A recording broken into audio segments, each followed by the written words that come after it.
Packers quarterback Jordan Love is not practicing. CeeDee Lamb and Brandon Aiyuk are not reporting to training camp while they all await their big contract extension.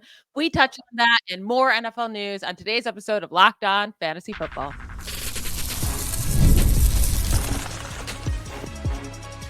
You are Locked On Fantasy, your daily NFL fantasy podcast. Part of the Locked On Podcast Network, your team every day. Thanks for making Locked On Fantasy Football your first listen every day. I'm one of your co-hosts, Michelle Magdziuk, and when I'm not doing this, I'm a researcher and fantasy analyst with NFL Network. And I'm your other co-host, Vinnie Iyer, and I'm not doing this. I'm writing about NFL fantasy and betting for sportingnews.com. Again, check out the article I have. Sleepers for every team in the NFL. So we're going through all 32 teams. They can check out. This is for your fantasy football mid to late round picks. So check that out. We'll have a lot more coming up there, as well as on NFL.com to help you dominate your leagues. Today's episode is brought to you by LinkedIn. LinkedIn Jobs helps you find the qualified candidates you want to talk to faster. Post your job for free at linkedin.com/lockedonnfl. That's linkedin.com/lockedonnfl to post your job for free. Terms and conditions apply. Training camp has started for all 32 teams now. We're underway. We're getting so close to real football, but lots of big news coming out of camp that could impact fantasy. So we wanted to just go through the biggest headlines that we're seeing so far. Obviously, right off the top here, Packers quarterback Jordan Love is not practicing until he gets his contract extension. He's there, just not practicing, while CeeDee Lamb and wide receiver CeeDee Lamb and Brandon Aiyuk are holding out until they get their contracts. Are you worried about any of these guys when it comes to their fantasy production this year? Could this impact them at all? Yeah, when I look at this, I don't really have much concern over their values. I mean, Brandon Aiyuk is a weird one. He wants out so much. The 49ers have not blinked at all to his requests. They're trying to win a Super Bowl, and they know if they deal Brandon Aiyuk, they're going to have a lesser receiving core. They're not sure if Ricky Pearsall is ready for a big role or Juwan Jennings sliding in with Deebo Samuel. Deebo is also a bit of a durability liability. So I don't know if they're going to make this move because they want a Super Bowl. They'll probably just say, we'll ride it out in the final year of Ayuk's contract. He can go test the market next year and get paid what he wants. He wants to be extended now before he gets hurt and the other issues come through. The thing is, he wants to get paid like a top receiver, but he's not at this point. I mean, he's a good big play receiver, but he's not CeeDee Lamb. And CeeDee Lamb is just a dominant alpha, or Jamar Chase or Justin Jefferson. He's not quite in that category of receiver. Just not there. I mean, he's not totally complete. He's also not put together the consistency of really top seasons the way the other guys have had. So CeeDee Lamb, I think it's going to get done. They're going to find a way to get Lamb done now, Dak Prescott done later. So I'm not worried there. It's always good to keep motivating these guys. I think Lamb is just a professional. He's really talented. So he's going to come through when it counts. He knows he's going to get a commitment for the Cowboys. Aiyuk is a little trickier, again, but he has to also realize he has to play to get paid. So there's that with him in focus here where, look, if he's not on the field, that's not going to really help his chances here to get that big contract and kind of just accept that. So I think he just has to play through it. Like, I don't think the 49ers are going to move him at all because they got bigger things and he needs to be a big part of it. And then quickly on Jordan Love, he's going to get paid soon. The reports are it's going to happen. They've always been a little bit ahead on what they want to give Jordan Love. All the contracts have fallen into place that they need. And that's Trevor Lawrence, Joe Burrow. He's not going to get Dak Prescott numbers there yet. He's a young quarterback. So just lock him in. I think the parameters are there. So really not worried about, especially Lamb and Love. And Aiyuk, I think he's going to have to suck it up, play, and produce to get what he wants. Yeah, I think Aiyuk, I'm on a different side as you. I think he's totally deserving of that huge contract. I don't think he's asking for Justin Jefferson money. It's Amon-Ra St. Brown money, which he is a similar talent to him, if not more talented. So I think he's asking for $30 million. We'll see if that happens. Lamb will get paid. I'm not worried about that. The only reason I'm worried about Love is it has to get done soon, right? He's going to get paid, but he has such a young team. They need those reps in. So hopefully that gets done sooner than later. And if that gets done in the next few days, then no big deal. But if this drags out, then I'm going to start getting a little bit worried. Now for the Vikings, it seems like Sam Darnold is the clear leader to start for the Vikings to start the season over JJ McCarthy. As we stand, it's still very early in the offseason. I hate that for the Vikings, but people can get over Sam Darnold for whatever reason. But I don't love that for Justin Jefferson. Darnold has been one of the worst downfield passers in the league since he's entered the league, because he's been the worst quarterback in the league since he's entered the league. McCarthy was very, very good at throwing downfield in college, so maybe it's different. But when I say downfield, that's just 10 plus air yards. It's not like I'm saying deep passes. And Justin Jefferson's going to need those good, accurate throws. I think McCarthy is already much more accurate than Darnold, but it seems like Darnold's leading. That worries me. Yeah, I wouldn't be too worried for too long, Michelle. And here's why. The brutal schedule for the Vikings early season. The first game at the Giants, okay, they can win that. But then they got to play the 49ers and Texans back to back at home. They got to go to the Packers, and they got to play Aaron Rodgers and the Jets. And then they have a bye week. So it's going to be over for Sam Darnold, because the Vikings are going to take some lumps in those games. And so I don't think it's going to last very long. I mean, I think what you hear about Darnold is his mental makeup is good. He practices well. He's a good teammate. I mean, I think the 49ers liked him as a teammate. But that's a long way from being productive in fantasy and delivering it as a starting quarterback in this league. He's really struggled to do that. And you look at the situation, I think it's okay. It's not going to be great either way. I don't think you're not going to get the Kirk Cousins replacement level quarterback play. You're just not going to get it, because it's going to be a rookie or a career backup in a system that they really haven't been in. So just accept that, and you're just going to have to include that when you're evaluating Justin Jefferson, Jordan Addison, TJ Hawkinson, these weapons, even Aaron Jones. So keep all that in mind. I don't think it's terrible when you have either a guy like Darnold or a guy like McCarthy without experience. They're going to target the number one guy a lot. So I think that's going to be good for Jefferson. You maybe start to worry about, see if they're playing favorites between Addison and Hawkinson, where you want to go. The problem is Hawkinson is hurt and not on the field. So, and Addison has kind of had some bad reports out of camp in general. He had the issue off the field and maybe could go through a sophomore slump here. So something to watch there.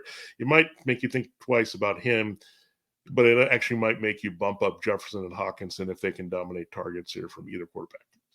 Now, the quarterback that left the Vikings to go to the Falcons, Kirk Cousins, he's fully healthy. He seems like he's going to be plenty good to go for week 1. We know we're not depending on his mobility anyway, so we're not as scared about his Achilles. I think this is huge for Kyle Pitts and Drake London, that he's fully healthy, ready to go this early on. They can build that rapport throughout the summer, throughout training camp. And I'm really excited, right? I think the biggest issues with Kyle Pitts and London are obviously the accuracy of the passes, the targets they've been receiving, which Cousins will fix that immediately. And then also the touchdowns. They just haven't been there because their quarterback play has been so bad.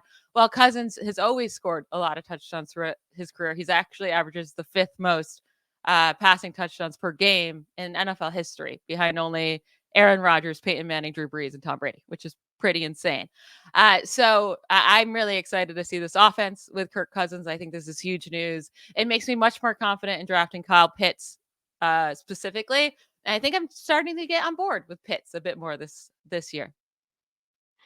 Yeah, the quarterback has been blatantly, clearly missing from the situation. Marcus Mariota and Desmond Ridder. I mean, these are not even really like second-tier quarterbacks. This is bottom of the league barrel play here that we're getting from these quarterbacks. And Kirk Cousins has been very good in Minnesota. I like the fact it's not a real new offense for him.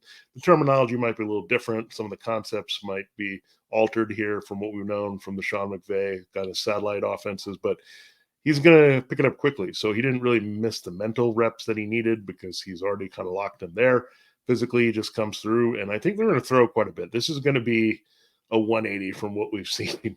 They're going to open it up, and I think there's even room, Michelle, behind Drake London and Bijan out of the backfield and Kyle Pitts. Maybe one of these other receivers can emerge. I don't know if it's going to be Darnell Mooney as a deeper threat here, or is it going to be Rondale Moore as a little bit of gadget player. But I think there's room actually now all of a sudden to have a second Falcons wide receiver produce again, much like we had. We have to go back to Julio Jones and Calvin Ridley to get 2 viable Falcons receivers in fantasy. Yeah, I'm excited to see this offense. And also don't forget about Bijan Robinson. Like this whole offense should be very exciting. And I'm just looking forward to seeing what it can look like this year. We're going to get into some more like receiver news that's been hitting us over this last week of the first week of training camp. I mean, I'm starting to get on to the Diontae Johnson train. I am. I'm getting nervous here, but I might be drafting him in many leagues this year. We'll discuss that in our next segment.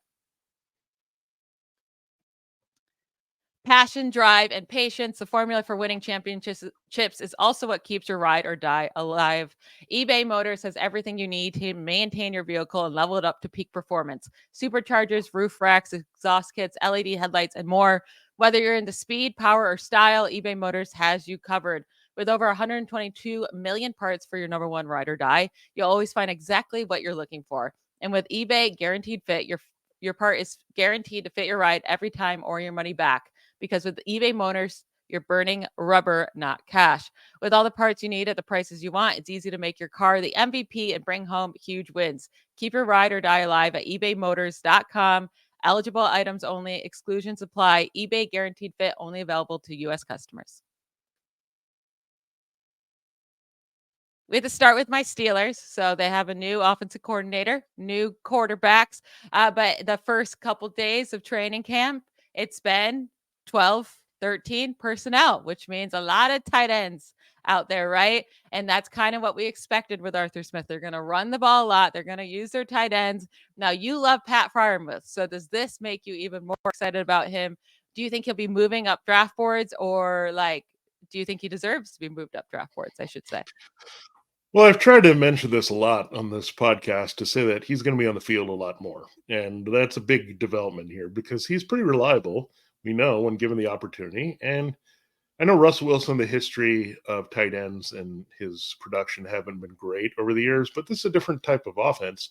And we almost could point to the Falcons last year with Arthur Smith. Okay, well, Kyle Pitts isn't done. We needed something to unlock him, but it's more about the quarterback there than anything else with Kyle Pitts. And you also had Jonnu Smith produce. If you smash together Jonnu Smith and Kyle Pitts, you had some decent production overall when you look at it and the targets. So Pat Freiermuth is the main guy. They have a drop off to some youngsters they have behind him. So, and I think they're just going to use him more. I think he's also a pretty good inline player, so they'll want to keep him on the field and blocking situations. I think he's still very adept at getting open in the red zone as well. So he hasn't had the opportunity. So he's been also waiting for a quarterback who can target him well in a scheme that's going to use him well. And I think you're going to see that here from Patty F. I do think he's, again, maybe overlooked in a lot of drafts. And I'm going to look at him at the back end again. I love that Pat Freiermuth goes back to our Vikings conversation. Pat Freiermuth, TJ Hawkinson combination. I like that because you have someone early, you have someone with upside. And if you're in tight end premium, you have a backup that's a really strong here that you can play. Yeah, I'm with you there. Now, ex-Steeler, Diontae Johnson, he gets traded to the Panthers this year. And all the notes coming out about him has been fantastic. New head coach for the Panthers, Dave Canales, said that he's the top guy when the first read and progression almost every play when he's talking about Diontae Johnson. And he said, as we build our offense, we really try to feature someone. And for us right now, where is Diontae Johnson at? We have our progressions and we're going to move him around our formation, but the rest of the guys have to come alive as the coverage is dictated. But it seems like Diontae Johnson and Bryce Young are building this really strong connection. It seems like Canales is all in on Diontae Johnson being that first read, being that top guy. We know he can handle volume. We saw it with the Steelers. We know he's a super, super talented route runner. He's good after the catch when you give him any space, but unfortunately with Matt Canada, he never got that. He's probably going too low, right? Because his ADP is wide receiver 38. He should probably be going ahead of guys like Hollywood Brown and Rashee Rice and maybe Calvin Ridley. Like, I'm starting to get a little bit more hope for him in this offense. Yeah, when you look at this situation, I mean, Diontae Johnson should dominate targets here. Adam Thielen, there's a question mark with him. How long can he hold up anymore? He's kind of extended. He's been beyond his expiration date in terms of his production here. So maybe it's come to the time where he's really slowing down. Xavier Legette is a rookie.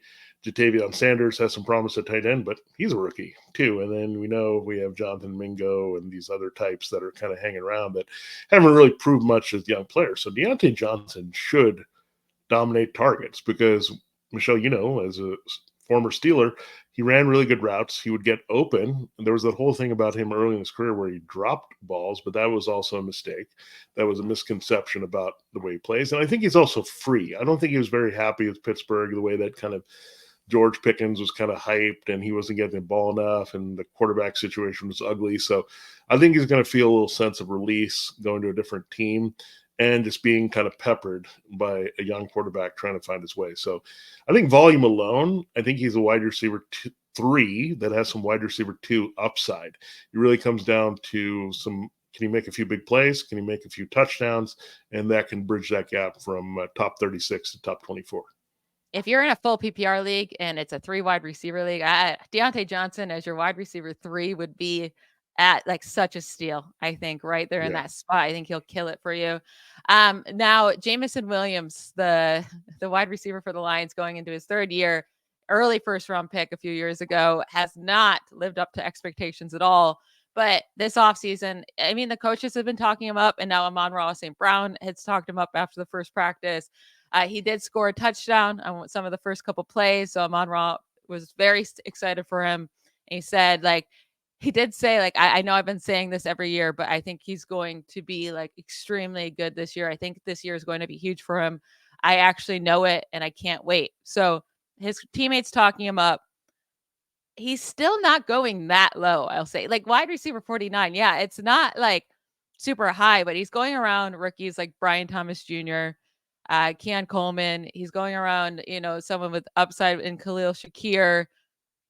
Yeah, I would rather him over Curtis Samuel or Tyler Lockett, but he's still, what is his ceiling, right? Because he's still going to be behind Amon-Ra St. Brown. He's still going to be behind Sam Laporta in targets, probably be behind Gibbs in targets. So he could have a lot of, a handful of big games, but what is his ceiling? Yeah, I think he's going to be not only big game dependent, but big play dependent to add up to those big games. And do they really need him that much? I'm saying, of course, everyone needs a guy who can make a lot of plays, but keep in mind that's not Jared Goff's strength necessarily.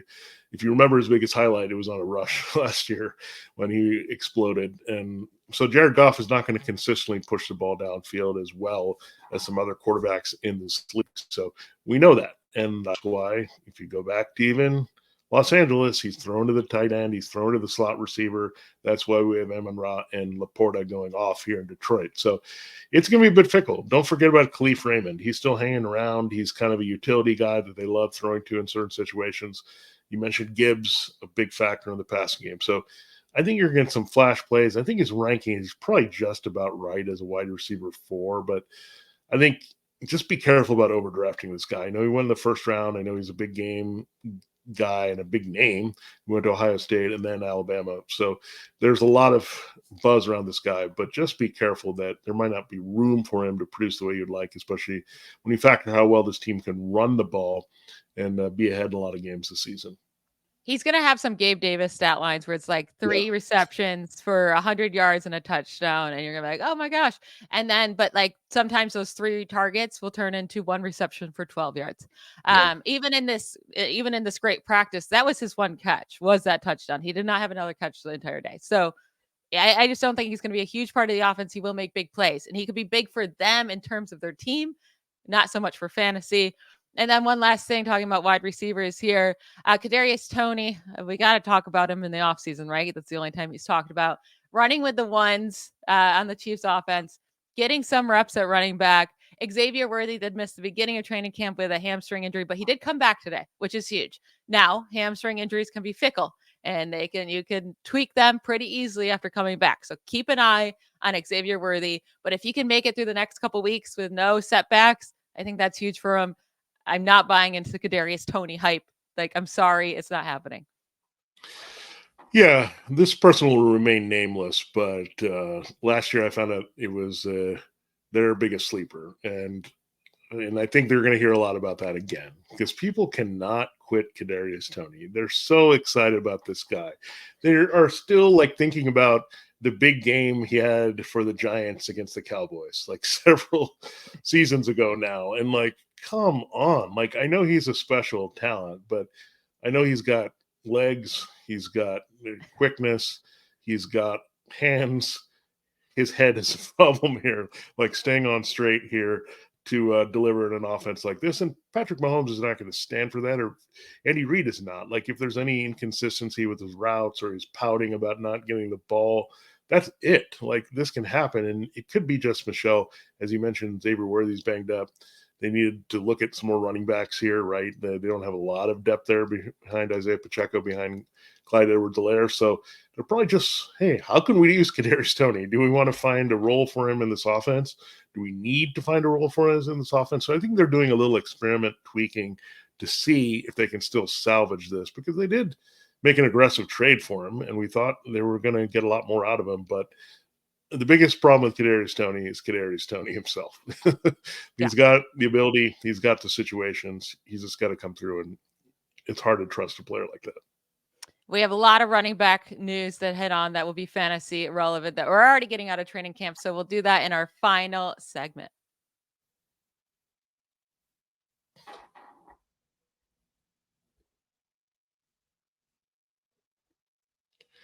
This episode of Locked On Fantasy Football is brought to you by LinkedIn Jobs. When you're hiring for small businesses, you want to find quality professionals that are right for the role. That's why you have to check out LinkedIn Jobs. LinkedIn has the tools to help you find the right professionals for your team faster and for free. And it's really good for small businesses because you're a tight-knit team. You want to have the right chemistry. So you want to hit on every hire you make, because it could mean the difference between just being where you're at and then finding big success with the right winning team. LinkedIn Jobs isn't just a job board for you. LinkedIn helps you hire professionals you can't find anywhere else, even those who aren't actually searching for a new job, but they might be open to a perfect role in your organization. In a given month, more than 70% of LinkedIn users don't visit other leading job sites. So if you're not looking on LinkedIn, you're looking in the wrong place. On LinkedIn, 86% of small businesses get a qualified candidate within 24 hours. Hire professionals like a professional only on LinkedIn. LinkedIn is constantly also finding ways to make the process easier for small businesses. They're even launching a feature that helps you write job descriptions a lot faster, making the process even easier and quicker. 2.5 small businesses use LinkedIn for hiring. Make sure you're one of them. Post your job for free at linkedin.com/LockedOnNFL. That's linkedin.com/LockedOnNFL to post your job for free. Terms and conditions do apply. All right, Michelle, final segment here, closing a good week of shows here. Again, if you missed any of our series on the 32 teams and the combined episode we did with the Broncos Patriots, our last one, check it out. We're catching you up here to kind of reset the board situation for all those teams. So check those out. Those are up there as we work through the offseason. And now let's turn our attention back to training camp. The Rams were one of the teams, of course, we covered. We debated, is Blake Corum going to be an issue for Kyren Williams? It looks like the answer definitively out of Rams camp, at least from beat reporters. No, Kyren Williams is dominating the key reps that we want here as a feature back. Yeah, and even Sean McVay said, Kyren Williams is the starter. He's going to be the main guy. We have to be smart about his touches. He did say, we'll be smart about them. I'm not worried about that at all. Kyren Williams led the league last year with 19 carries per game. No other running back had 18 plus. Christian McCaffrey himself, who got so many touches, was at 17 carries per game. So Kyren Williams averaged 2 more carries per game. Also, Kyren Williams led the league in scrimmage touches per game. Like, he's able to go down a little bit. They should be careful about it. He's not a big back. Those should come down a little bit. That means he should be able to stay healthy. He was so good for fantasy last year, and he's being drafted as the running back 7. It is finally going back up a little bit. Like, his people are starting to get smart, but like, Kyren Williams is still a steal. And I love him in drafts this year. Yeah, I think it's a nice clear-cut situation. We get Kyren Williams. If there's durability issues, we draft Blake Corum as our handcuff, and we're fine because they're similar runners. And sometimes when a team drafts a similar runner, that means they're going to use him as a pure backup, right? Instead of a different guy to change pace or get in to a specific role. And now this is why this Titans situation confuses me. We feel pretty confident Tony Pollard is still going to be the lead back, but there's talk about, are they co-number ones there? Is it going to be a 50-50 split between him and Tyjae Spears? I'll have to see that one to believe it. I think the problem there, again, the backs are similar in a lot of ways, that they can be explosive on the outside. They can catch passes. So I think that could be a situation as well that develops where you draft Pollard, you get Spears as a backup, and you're set with that Titans backfield. Yeah, it's so interesting because neither of them are like up the middle ground, like grind and pound type of guys. Spears at 5'11, 195 pounds, Pollard at 6 foot 209. I think it'll come down to the goal line carries, right? Like who gets those? I think that'll be key. I'm not too worried if Pollard gets as many touches as he did last year. We saw him be more efficient, be a better fantasy player when he was actually splitting a backfield. Like he can be super, super efficient, and so can Spears, but it comes down who gets the goal line touches. I do think it's still Pollard, even though he kind of struggled with the Cowboys in that area last year. But he's just a little bit bigger. So I do think that happens. They're both going pretty late in drafts. But if I'm taking a shot on one, I'm still taking a shot on Tony Pollard over Tajay Spears. Yeah, that's pretty safe, and that's the way I would go. And again, it's nice to have a few kind of clear who's the kind of backup who's going to give you production if the other guy goes down. I like that. Well, the Chargers are not like that at all. You don't really know who's exactly going to be the starter backup, but we might be starting to get some clarity. It was revealed that Gus Edwards had offseason surgery in this transition from the Ravens to the Chargers. The twist is here's J.K. Dobbins is the totally healthy back and looking the best so far in camp. And then Kimani Vidal, I know we threw him out as a sleeper, but it could be on hold here because Jared Patterson, remember him? He was running for the Commanders at one point. He's in the mix of this depth chart, and he's actually looked better than Vidal. So that probably says pump the brakes on him. And maybe, Michelle, does this maybe change your opinion of J.K. Dobbins that he does have some high upside as a runner when he's been on the field? Listen, I've been thinking about J.K. Dobbins even like a couple like a month ago, like late in drafts, especially like best ball drafts. Why not take him as the last pick? We don't know who's Yeah. going to be the lead back in this backfield. We do know when he's healthy, he's really, really efficient. And we do know Jim Harbaugh is going to want to run the ball a lot. Gus Edwards, like, sure, but he's not good enough to just be like a workhorse back. Vidal was a 6th-round pick out of Troy. I really don't think he's ready to lead a backfield either. Like Dobbins, if he can stay healthy, and he's saying he feels even faster and better than he did before the Achilles injury. That's funny. They always feel better. But J.K. Dobbins has upside here at running back 51. He's a really solid guy to just take with your last pick, see what happens. If he's not getting involved, you just drop him, right? But I am interested in him for sure. Yeah, and also you have to keep in mind Gus Edwards gives you a 0 as a receiver. Dobbins can be effective in that role, and he's not a bad scorer either. Like when he's been healthy, he's found the end zone here, so that's not necessarily a separation between him and Edwards. It's not like Edwards has to be the power back near the goal line. Dobbins can do that too, and also can burst a few 15 to 20-yard runs into the end zone as well. So I think Dobbins again is maybe being undervalued still, but based on how this is going, this is really good development for him now.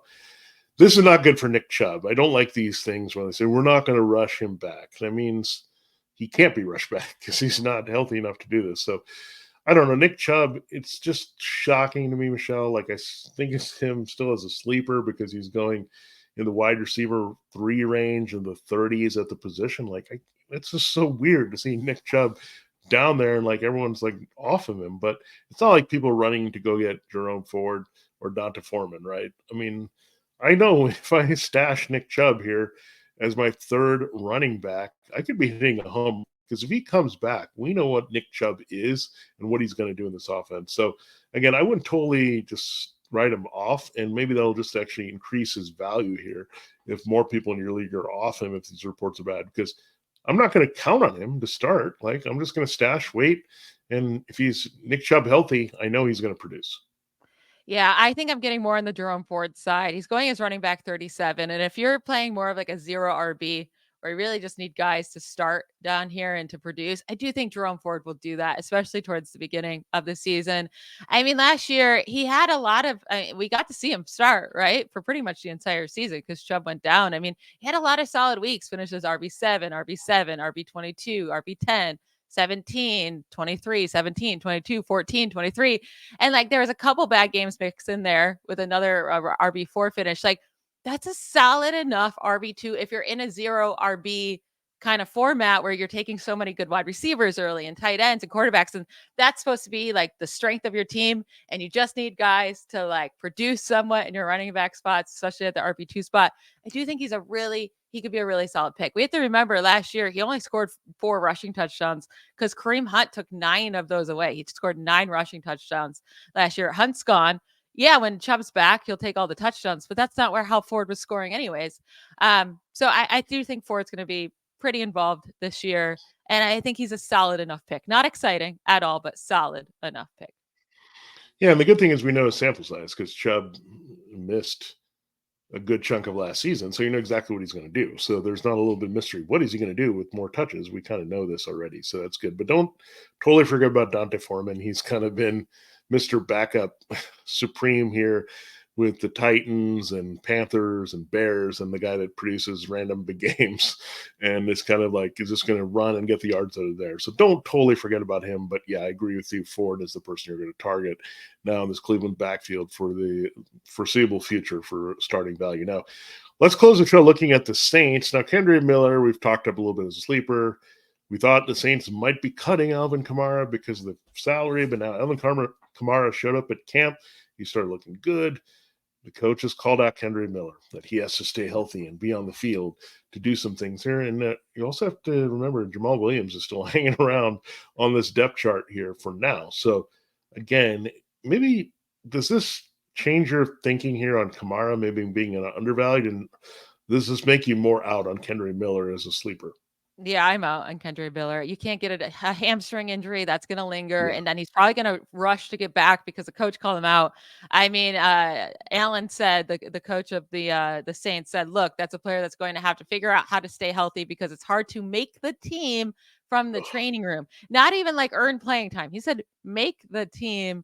But yeah, this hamstring injury, we'll see. Like if he can get back and play for most of the training camp, be fine. Maybe I'll reevaluate. But I'm completely out and taking him as a sleeper. And Kamara, he was RB5 in points per game last year. Yeah, He's going as the RB17 right now with guys like Ramondre Stevenson and Aaron Jones and David Montgomery going right around him.